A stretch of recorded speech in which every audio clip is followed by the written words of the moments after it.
கிறிஸ்துவில் அன்புக்குரிய சகோதர சகோதரிகளே, சிறுவர் சிறுமிகளே, உங்கள் அனைவருக்கும் முதலிலே ஜூபிலி விழா வாழ்த்துக்களை தெரிவித்துக் கொள்கிறேன். கைத்தட்டிக்கலாம்.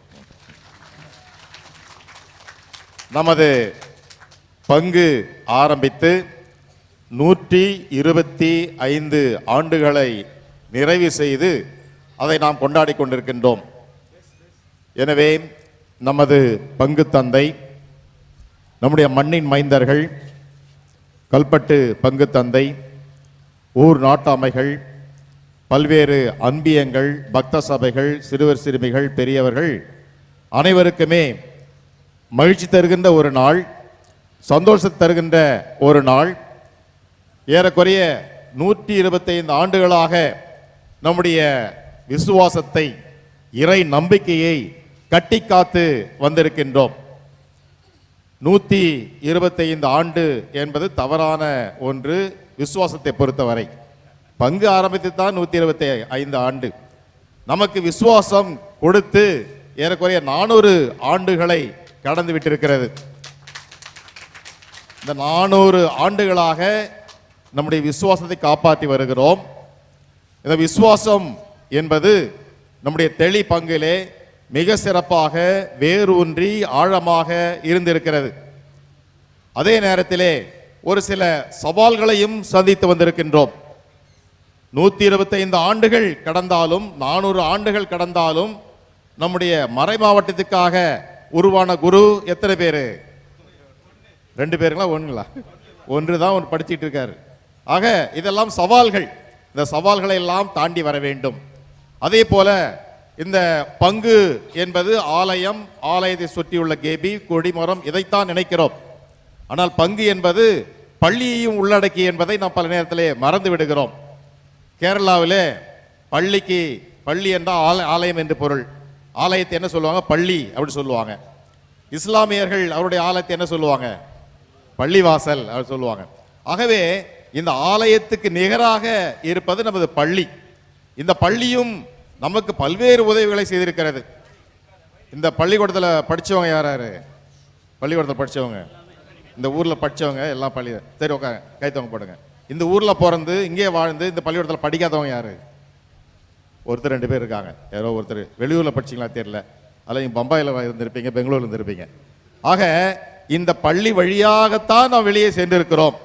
இன்றைக்கு எங்கே இருந்தாலும் இந்த பள்ளி, இந்த ஆலயம், இது ரெண்டுமே 2 கண்கள் போல இருந்திருக்கிறது.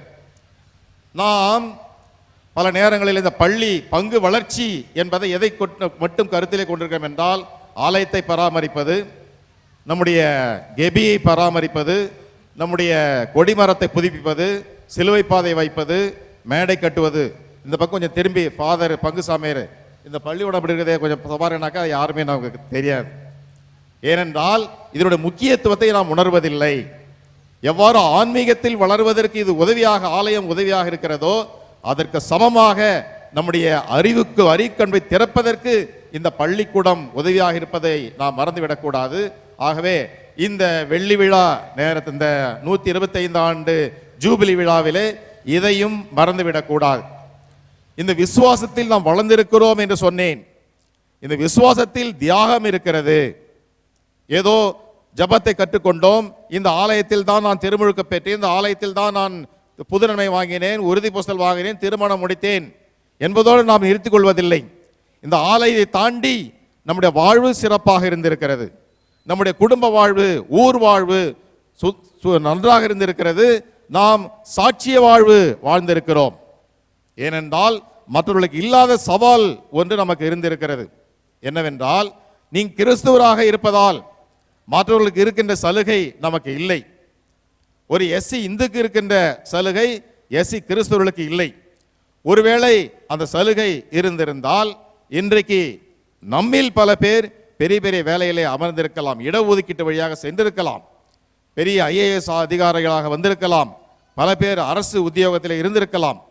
ஆனால் ஒருவேளை ஒரு ஆசை, ஒரு தூண்டுதல், ஓகே நீங்கள்லாம் இந்துவாக மாறுங்க, உங்களுக்கு கொடுக்குறேன்னு சொல்றது வாய்ப்பு இருக்கிறது.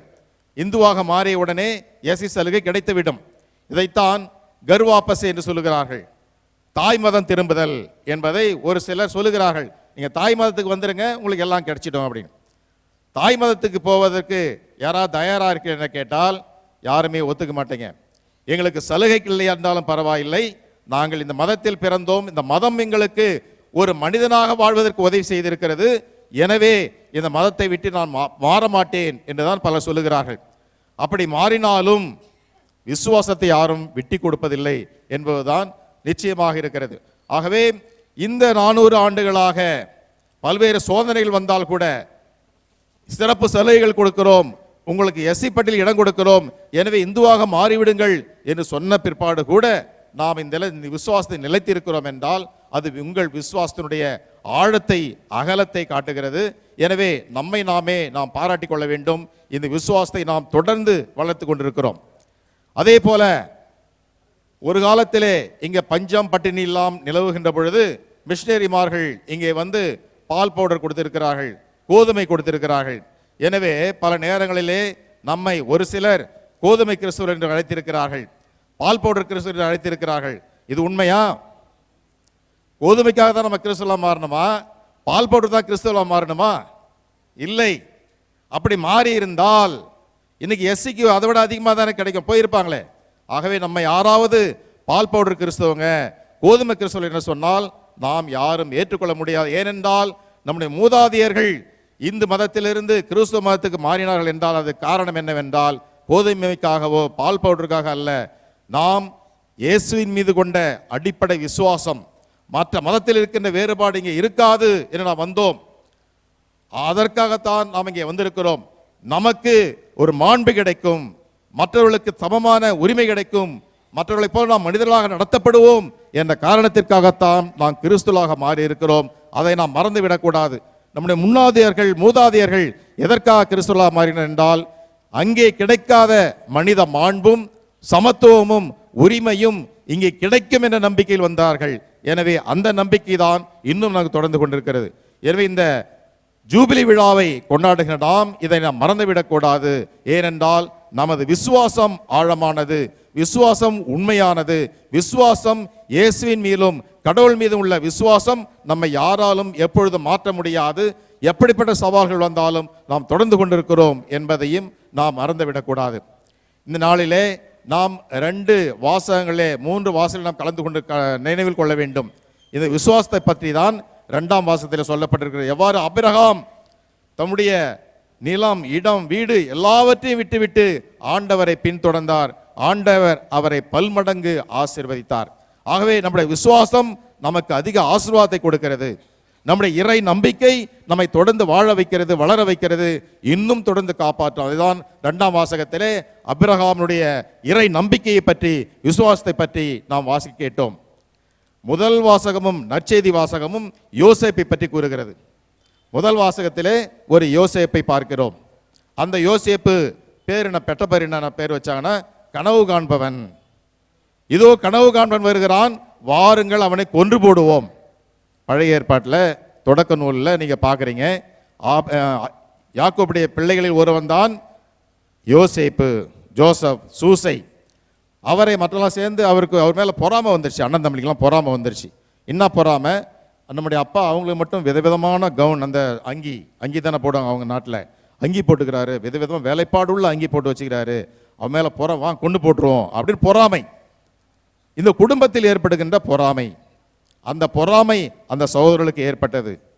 கொன்று போட நினைத்தார்கள். ஆனால் அதிலே ஒருவர் ரூபன் என்பவர் வேணாம் நான் கொண்டு போடுவானா, அந்த ரத்தப்பழி நம்ம மேலே வந்துவிடும், எனவே வேணா அந்த பாழுங்கணத்தில் தள்ளி விட்டு போயிடலாம் அப்படின்னாங்க.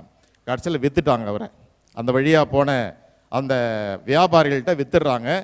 அவங்க கொண்டு போய் யார்கிட்ட விற்கிறாங்க அவரை? எங்கே எடுத்துன்னு போய் விற்கிறாங்க யோசேப்பு? பழைய ஏற்பாட்டில் எகிப்தில் போயிட்டு அங்கே இருக்கிற ஒரு அமைச்சருக்கு வித்துடுறாங்க. அமைச்சர் என்ன செய்கிறாரு? அவர் வீட்டில் இருக்கின்ற பொழுது அவன் மனைவி இவர் மேலே பழி போட்டதால் ஜெயிலுக்கு போயிடுறாரு. இவர் யார்? கனவு காண்பவர். கனவு காண்றதால சில கனவுக்கெல்லாம் விளக்கம் கொடுத்தார். ஏன்னா இவரே கனவு காண்பவர் தான். விளக்கம் கொடுத்தார். அதன் அடிப்படையிலே இவர் விடுதலை செய்யப்பட்டார். அந்த நாட்டினுடைய உணவு அமைச்சராக நியமிக்கப்பட்டார்.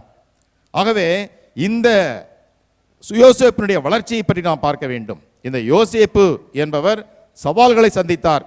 தன்னுடைய சொந்த சகோதரால் கூட பழிவாங்கப்பட்டார், பாழுங்கிணத்தில் தள்ளப்பட்டார், விற்கப்பட்டார். ஆனால் என்ன நடக்கிறது? பிற்பாடு அந்த சொந்த சகோதரர்கள் மீண்டு வருகின்ற பொழுது உள்ளே போய் அழுகிறார். வீட்டுக்குள்ள ரூமுக்குள்ள போயிட்டு கண்ணீர் விட்டு அழுகிறார். ஐயோ, அவங்களாம் பழிவான சும்மா விட மாட்டேன், நம்ம கிட்ட வந்துட்டாரே என்று நினைக்கவில்லை. மாறாக தன்னுடைய சகோதரன் நினைத்து அழுகிறார், தன்னுடைய தந்தையை நினைத்து அழுகிறார். இவ்வாறு அவர்களை மன்னிக்கின்றார். நம்முடைய குடும்பங்களில் இதுதான் நடக்கிறது. நம்முடைய குடும்பத்தில் பல்வேறு பிரச்சனைகள் இருக்கிறது, பல்வேறு வழக்குகள் இருக்கிறது. பெரும்பாலான வழக்குகள் எதை மையப்படுத்துறதுனாக்கா, நம்முடைய சகோதரர்கள் சகோதரிகள் துரோகம் பண்ணிட்டாங்க, எனக்கு சொத்தை கொடுக்கல, இந்த வீட்டை கொடுக்கல, எனக்கு இது கொடுக்கல. இதுதான் பெரிய அதிகமான வழக்குகள் நம்முடைய சகோதரர்களுள்ள வழக்குகளாகத்தான் இருக்கிறது. இப்படிப்பட்ட வழக்குகள் இருக்கின்ற பொழுது இந்த சிறு வயதிலே ஒன்றாக ஒற்றுமையாக சந்தோஷமாக வளர்ந்த சொந்த சகோதரர்கள் கூட சண்டை, சாகும் வரை சண்டை, கண்ணில் முழிக்காதபடி சண்டை. இதெல்லாம் எதற்காக வருகிறது? இந்த சொத்துக்காக.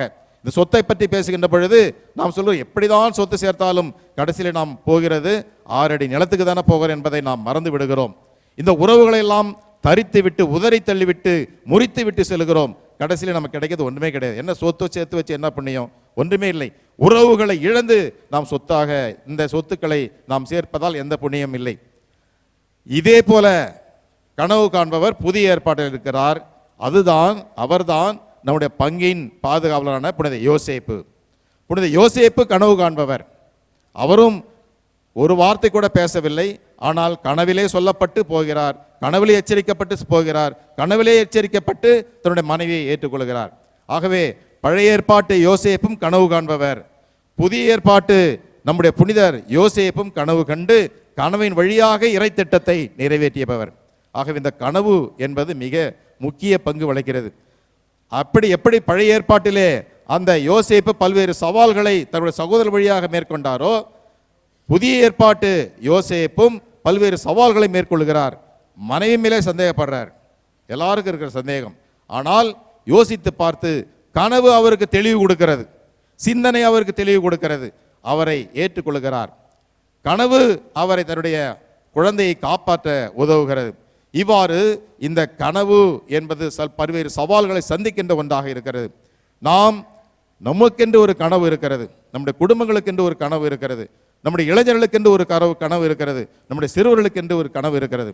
இந்த கனவு என்னவென்றால், நாம் மேலே வளர வேண்டும், வாழ வேண்டும் என்பதுதான் கனவாக இருக்கிறது. பழைய ஏற்பாட்டில் உள்ள யோசேப்பு கனவு கண்டார். அவர் அந்த நாட்டினுடைய நிதி அமைச்சராக, உணவு அமைச்சராக மாறுகின்ற அளவுக்கு கடவுள் அவரை உயர்த்தினார். கனவு அவருக்கு உதவியது. நான் பிற்பாடத்தில் பெரிய மனிதனாக வர வேண்டும், ஒரு பெரிய மனிதனாக வளர்ந்து எல்லோருக்கும் நன்மை செய்ய வேண்டும். நம்முடைய வளர்ச்சி என்பது யாருக்கு உதவுகிறது? பிறருக்கு உதவுகிறது. அவர் யோசேப்பு என்பது அந்த நாட்டினுடைய அமைச்சராக மாறிய பிற்பாடு தான் தன்னுடைய சகோதரர்களுக்கு உதவி செய்ய முடிகிறது, தன்னுடைய தந்தையே அவரிடம் அழைத்து கொள்ள முடிகிறது, அந்த நாட்டுக்கே உணவளிக்க முடிகிற அளவுக்கு அவர் வளர்ந்தார். ஆகவே நம்முடைய வளர்ச்சி என்பது பிறருக்கு உதவுவதாக இருக்கின்றது. நம்முடைய ஊரிலிருந்து நாம் வளர்கின்றோம். திரைக்கடல் ஓடியும் திரவியம் தேறு என்று சொல்வார்கள். இந்த இடத்துல இருக்கிற வரைக்கும் வளர்ச்சி இருக்காது. எப்பொழுது எங்கெல்லாம் போய் வேலை செய்ய நினைக்கிறோமோ, எங்கே வாய்ப்பு கிடைத்தோ அங்கே போய் வேலை செய்ய கற்றுக்கொள்ள வேண்டும். நம்முடைய இளைஞர்கள் இந்த தெளியிலேயே எப்படியாவது வேலை கிடைக்குமா என்று எதிர்பார்த்து கொண்டிருப்பார்கள். எப்படியா இங்கே ஒரு கலெக்டர் வேலை கிடைச்சா நல்லது, ஒரு அரசு பணி கிடைச்சா நல்லது, இங்கே ஒரு பிஸ்னஸ் மேலே வர முடியுமா என்று யோசித்து கொண்டிருப்போம். ஆனால் அப்படி அல்ல. திரைக்கடல் ஓடியும் திரவியம் தேடு என்று நம்முடைய தமிழிலே பழமொழி இருக்கிறது. வெளியிலே செல்ல வேண்டும். இன்றைக்கு அந்த காலத்திலே நம்முடைய மிஷனரிமார்கள் என்ன செய்தார்கள்? ஓரளவுக்கு படிக்க முடிந்தவர்களை திண்டிவனத்தில் படிக்க வைத்து ஆசிரியர்களாக மாறினார்கள். பலம் உள்ளவர்களை இராணுவத்தில் சேர்த்தார்கள். அது அந்த காலத்தில் தேவையாக இருந்தது. அது ஓரளவுக்கு வளர்ச்சியை தந்தது. ஆனால் அதையும் தாண்டி நாம் சிந்திக்க வேண்டும். ஒருவேளை தொழில் அதிபர்களாக மாற முடியுமா? இங்கே ஷம்மியாலாம் போடுறாங்க, இதனுடைய தொழில், இது ஒரு தொழிலதிபருடைய வேலை. மேடை, இது ஒரு தொழிலதிபருடைய வேலை. இந்த அலங்காரம் ஒரு தொழிலதிபருடைய வேலை. இவளெல்லாம் ஒரு அதிபர்களாக இருக்கிறார்கள். வேலை தேடுபவர்களாக இல்லாமல் வேலை கொடுப்பவர்களாக மாறிக்கொண்டிருக்கிறார்கள். அந்த நிலைமைக்கு நம்முடைய சமுதாயம் மாற வேண்டும். அதற்காக கனவு காண வேண்டும். எனவே புதிய ஏற்பாட்டில் உள்ள புனித யோசேப்பு கனவு கண்டது போல நம்முடைய பழைய ஏற்பாட்டு யோசேப்பு சூசை கனவு கண்டது போல நாம் நமக்கான கனவு இருக்க வேண்டும். நமது பங்குக்கான ஒரு கனவு இருக்கிறது. இதை நாம் இப்படி செய்ய வேண்டும், இத்தனை ஆண்டு இதை செய்ய வேண்டும் என்ற பங்கு. நமது பள்ளிக்கான ஒரு கனவு இருக்கிறது. நமது ஒட்டுமொத்த ஊருக்காக ஒரு கனவு. நம்முடைய பங்கை பற்றி வேண்டிக் கொண்டிருந்த பொழுது நம்முடைய குடும்பங்களுக்காக வேண்டிக் கொள்கிறோம். குடும்பங்களுக்காக நல்லது, நம்முடைய ஒவ்வொரு குடும்பத்துக்காக வேண்டிக்கிறது. அதே சமயத்தில் பங்கு என்பது ஒரு குடும்பம். இந்த பங்கு என்பது ஒற்றுமையுடனும் சமாதானத்துடனும் ஒன்றுபட்ட ஒரு அமைப்பாக வளர வேண்டும் என்பதை நாம் நினைவு கொள்ள வேண்டும். இன்றைக்கு இந்த திருப்பலிக்கு முன்பாக அன்பியங்கள் எல்லாம் ஒருங்கிணைந்து ஆரத்தி எடுத்து நம்ம அனைவரையும் வரவேற்றார்கள். இது ஊரின் ஒற்றுமையை காட்டுகிறது. நம்முடைய வழிநடத்துபவர்களாக கொத்து தலைவர்கள், நாட்டாமைகள் இருந்து அவர்கள் வழி நடத்துகிறார்கள். இவர்களெல்லாம் இந்த குடும்பத்தையும் தாண்டி ஊருக்காக உழைக்க வேண்டும், பங்குக்காக உழைக்க வேண்டும், ஆலயத்துக்காக உழைக்க வேண்டும், பள்ளி வளர்ச்சிக்காக உழைக்க வேண்டும், சிறுவர் சிறுமிகளுக்காக, இளைஞர்களுக்காக நாம் வேண்டிக் கொள்ள வேண்டும் என்று அந்த ஊரை பங்கை நினைத்து பார்த்து ஒரு பொதுநலனோடு சிந்திக்கின்ற பொழுதுதான் நம் அனைவருக்கும் மகிழ்ச்சிகரமாக இருக்கும். எனவே நம்முடைய பங்கில் உள்ள சிறுவர் முதல் பெரியவர் வரை எல்லோரும் இணைந்து ஒரு குடும்பமாக வளர்கின்ற வளர்ச்சி நம்முடைய குடும்பத்துக்கும் நமக்கு ஊருக்கும் நம்முடைய பங்குக்கும் பெருமை சேர்க்கின்ற ஒன்றாக இருக்கும். இந்த விழா நாளிலே, இந்த ஜூபிலி நாளிலே இதற்காக மன்றாடுவோம். ஒரு 25 ஆண்டுகள் பிற்பாடு ஒரு வேறுபட்ட ஒரு பங்கை, வளர்ச்சி அடைந்த பங்கை நாம் ஒரு கனவு காண்போம். அந்த கனவை நோக்கி நாம் சென்று கொண்டிருப்போம். இதற்காக திருப்பலியில் மன்றாடுவோம். ஆமேன்.